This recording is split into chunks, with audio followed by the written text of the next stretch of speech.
buenas, estoy en la punta del Zorachipi, en Navarra.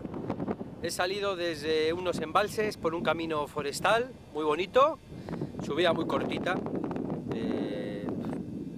400 metros de desnivel. Y bueno, hay unas vistas muy bonitas sobre el Sayoa, sobre el Ausa, sobre el Ideber, sobre el Mendao, sobre aquí, sobre allá. Hace un día maravilloso, ¿cómo no? Y nada más. Pues nada, a grabar bonitas vistas de la montaña vasca. ¡Hala! Agureta, Jaño.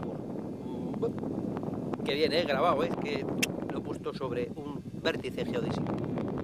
Me puedo mover. ¡Hop, hop! ¡Hala! ¡Hasta luego!